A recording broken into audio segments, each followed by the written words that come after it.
Hello दोस्तों, तो कैसे आप सभी लोग। तो हम आशा करते हैं आप सभी लोग बहुत ही अच्छे होंगे। तो आज हम आपके लिए एक बहुत ही अच्छी कहानी लेकर आए हैं। तो हम आशा करते हैं ये कहानी आप लोगों को बहुत पसंद आएगी। तो कृपया कहानी को लास्ट तक सुनिए और कहानी कैसी लगी हमें कमेंट बॉक्स में ज़रूर बताइएगा। और अगर आपने हमारे चैनल को अभी तक सब्सक्राइब नहीं किया है तो नीचे सफ़ेद कलर का सब्सक्राइब बटन है, उस पर क्लिक करके नोटिफिकेशन ऑन कर दीजिए ताकि कोई कहानी मिस ना हो। तो चलिए कहानी को करते हैं स्टार्ट। तुझे क्या लगता है कि आत्महत्या कर लेने से तेरी समस्या दूर हो जाएगी? समस्या दूर हो या ना हो, लेकिन मैं हमेशा के लिए इस दुनिया से दूर हो जाऊंगी। तू नहीं जानती नेहा, मेरा खाना पीना सोना यहाँ तक कि पढ़ना भी दूभर हो गया है। हर वक्त डर लगा रहता है कि न जाने कब उसका फ़ोन आ जाए और वह मुझे फिर अपने कमरे में बुलाकर कहते हुए रंजना सुबह उठी तो उसकी रूममेट नेहा का कलेजा मुंह को आने लगा। उसे लगा कि वह अभी ही खुद जाकर उस कमबख्त कलमुहे मयंक साहू का टेटुआ दबाकर उसकी कहानी हमेशा के लिए ख़त्म कर दे, जिसने उसकी सहेली की ज़िंदगी नर्क से बदतर कर दी है। अभी अभी नेहा ने जो देखा था वह अकल्पनीय था। रंजना खुदकुशी करने पर आमादा हो गई थी, जिसे उसने जैसे तैसे रोका था, लेकिन साथ ही वह खुद भी घबरा गई थी। उसे इतना ज़रूर समझ आ गया था कि अगर थोड़ा वक्त रंजना से बातचीत कर गुजार दिया जाए तो उसके सिर से अपनी ज़िंदगी ख़त्म कर लेने का ख्याल उतर जाएगा। लेकिन उसकी इस सोच को कब तक रोका जा सकता है? आज नहीं तो कल रंजना परेशान होकर फिर यह कदम उठाएगी। वह हर वक्त तो रूम में नहीं रह सकती। रंजना को समझाने के लिए वह बड़े बूढ़ों की तरह बोली, इसमें तेरी तो कोई गलती नहीं है, फिर क्यों किसी दूसरे के गुनाह की सज़ा खुद को दे रही है? यह मत सोच कि इससे उसका कुछ बिगड़ेगा।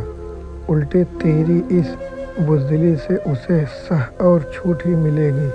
फिर वह बेखौफ होकर न जाने कितनी लड़कियों की ज़िंदगी बर्बाद करेगा। इसलिए हिम्मत करके उसे सबक सिखा। यह बुज़दिली तो कभी भी दिखाई जा सकती है। ज़रा अंकल आंटी के बारे में सोच, जिन्होंने बड़ी उम्मीदों और ख्वाहिशों से तुझे यहाँ पढ़ने भेजा है। रंजना पर नेहा की बातों का वाजिब असर हुआ। उसने खुद को संभालते हुए कहा, फिर क्या रास्ता है? वह कहने भर से मानने वाला होता तो 3 महीने पहले ही मान गया होता। जिस दिन वह तस्वीरें और वीडियो सोशल मीडिया पर वायरल कर देगा, उस दिन तेरी ज़िंदगी तो खुद ही ख़त्म हो जाएगी। जिन मम्मी पापा की तू बात कर रही है, उन पर क्या गुजरेगी? वे तो सिर उठाकर चलने लायक तो क्या कहीं मुंह दिखाने लायक भी नहीं रहेंगे। एक रास्ता है, नेहा ने मुद्दे की बात पर आते हुए कहा, बशर्ते तू थोड़ी सी हिम्मत और सब्र से काम ले तो यह परेशानी चुटकियों में हल हो जाएगी। माहौल को हल्का बनाने की गरज से नेहा ने सचमुच चुटकी बजा डाली। क्या मुझे तो कुछ नहीं सूझता? कोड रेड पुलिस वह तुझे इस चक्रव्यूह से ऐसे निकाल सकती है कि सांप भी मर जाएगा और लाठी भी नहीं टूटेगी। कोड रेड पुलिस के बारे में रंजना ने सुन रखा था कि पुलिस की एक यूनिट है जो खास तौर से लड़कियों की सुरक्षा के लिए बनाई गई है और एक कॉल पर आ जाती है। ऐसे कई समाचार उसने पढ़े और सुने थे कि कोड रेड ने मनचलों को सबक सिखाया या फिर मुसीबत में पड़ी लड़की की तुरंत मदद की। रंजना को नेहा की बातों से आशा की एक किरण दिखी, लेकिन संदेह का धुंधलका अभी भी बरकरार था कि पुलिस वालों पर कितना भरोसा किया जा सकता है और बात ढकी मुंडी रह पाएगी या नहीं। इससे भी ज़्यादा अहम बात यह थी कि वे तस्वीरें और वीडियो वायरल नहीं होंगे। इसकी क्या गारंटी है? इन सब सवालों का जवाब नेहा ने यह कहकर दिया कि एक बार भरोसा तो करना पड़ेगा, क्योंकि इसके अलावा कोई और रास्ता नहीं है। मयंक दरअसल उसकी बेबसी लाचारगी और डर का फ़ायदा उठा रहा है। एक बार पुलिस के लपेटे में आ जाएगा तो सारी धमा चौकड़ी भूल जाएगा और शराफत से फ़ोटो और वीडियो डिलीट कर देगा। जिनकी धौंस दिखा रहा है वह न केवल रंजना की जवानी से मन माना खिलवाड़ कर रहा था बल्कि उसके पैसे भी ऐंठ रहा था। 20 वर्षीय रंजना और नेहा के बीच यह बातचीत बीती अप्रैल के तीसरे सप्ताह में हो रही थी। दोनों जबलपुर के मदन महल इलाके के एक हॉस्टल में एक साथ रहती थी और अच्छी फ्रेंड्स होने के अलावा आपस के कजन भी थी। रंजना यहाँ जबलपुर के नज़दीक के एक छोटे से शहर से आई थी और प्रतिष्ठित परिवार से थी।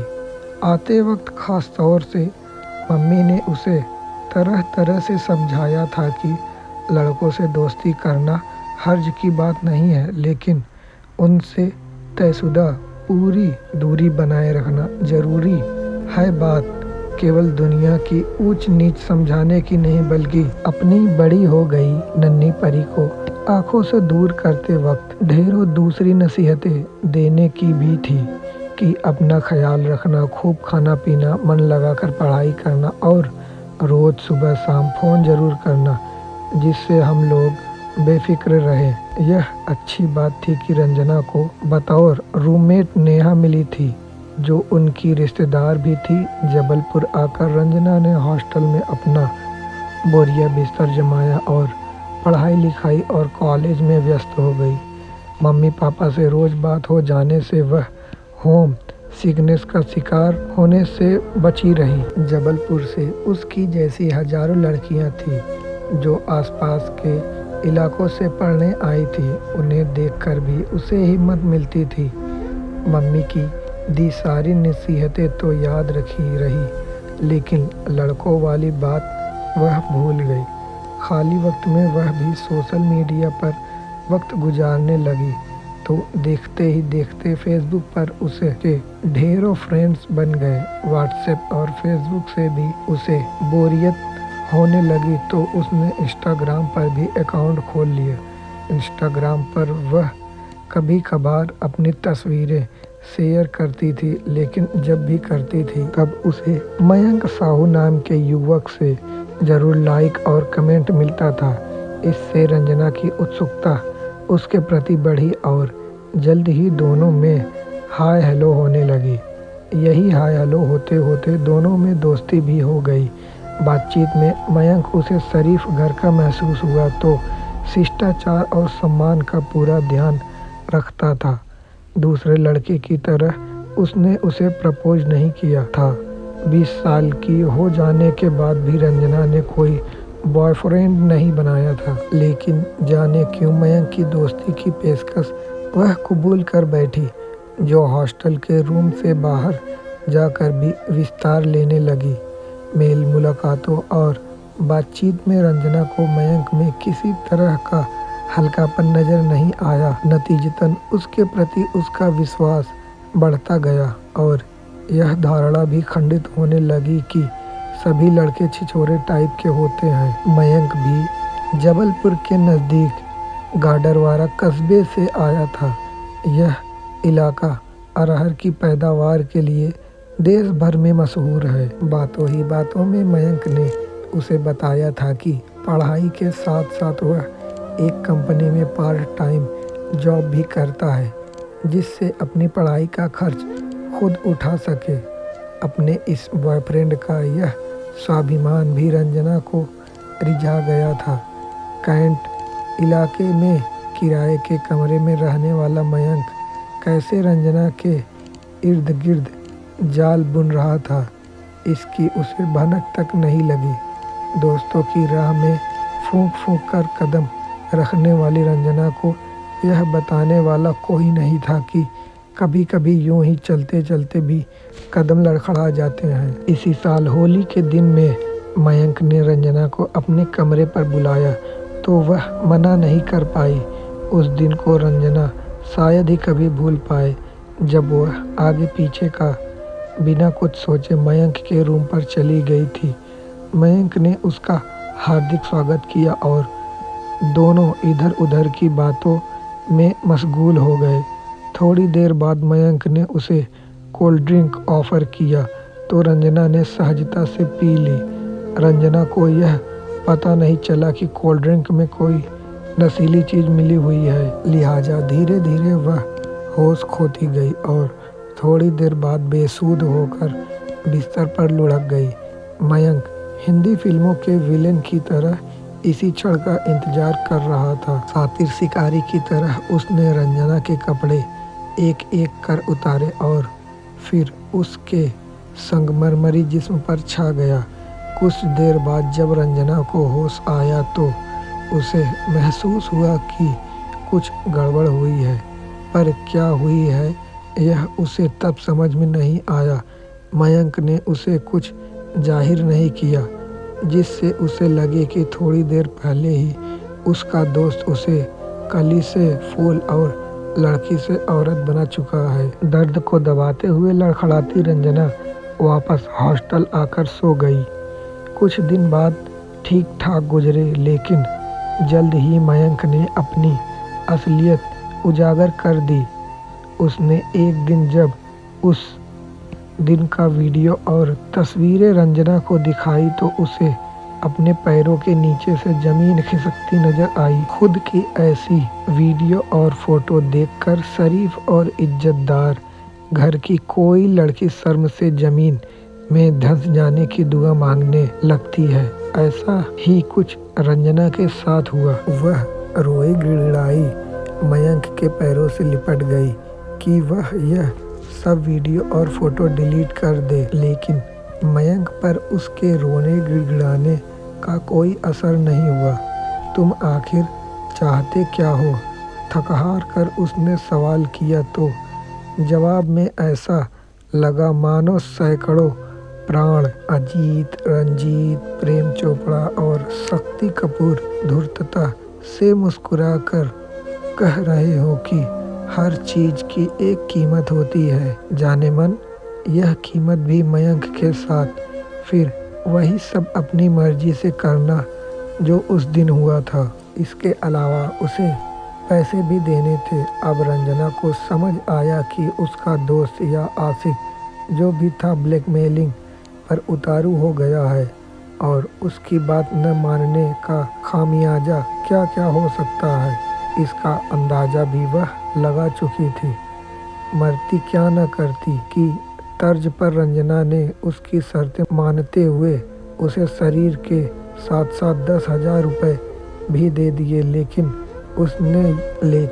उसने उसकी तस्वीरें और वीडियो डिलीट नहीं किए।